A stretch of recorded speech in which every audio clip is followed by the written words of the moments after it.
কোটা আন্দোলনকে কেন্দ্র করে মাদারীপুরে যে সহিংস ঘটনা ঘটেছে এর প্রভাব কিন্তু জনজীবনে ব্যাপকভাবে পড়েছে। বিশেষ করে ফলের বাজারে কিন্তু ব্যাপকভাবে এর প্রভাব পড়েছে।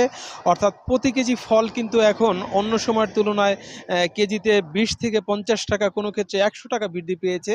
আসলে বর্তমানে বিভিন্ন ধরনের ফল বিভিন্ন দামে বিক্রি হচ্ছে। যেটি আপেল বিক্রি হচ্ছে ৩৫০ টাকা, যেটি গত সপ্তাহে বিক্রি হয়েছে ৩২০ টাকা।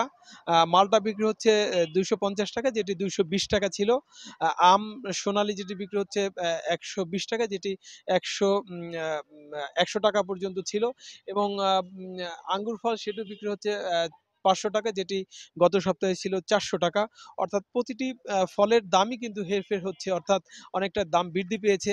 বিক্রেতারা যেটি বলছে, আসলে এই গত কয়েকদিনের এই কারফিউ থাকার ফলে কিন্তু তারা ঢাকা থেকে ফল আনতে পারেনি, যে কারণে আসলে ফলের দাম বৃদ্ধি পেয়েছে। ক্রেতারা যেটি বলছে, আসলে এইভাবে দাম বৃদ্ধির ফলে কিন্তু অন্য সময় যেভাবে ফল বিক্রি হতো সেইভাবে কিন্তু এখন আসলে ফল বিক্রি হচ্ছে না, ফল কিনতেও পারছে না।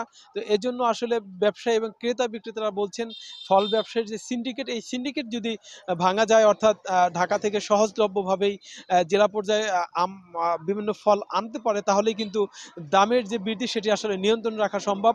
তো এই কয়েকদিনের এই কারফিউর ফলে আসলে ফলের বাজারে যে ধস নেমেছে, তো এই ছিল মাদারীপুরের ফলের বাজারের সর্বশেষ অবস্থা।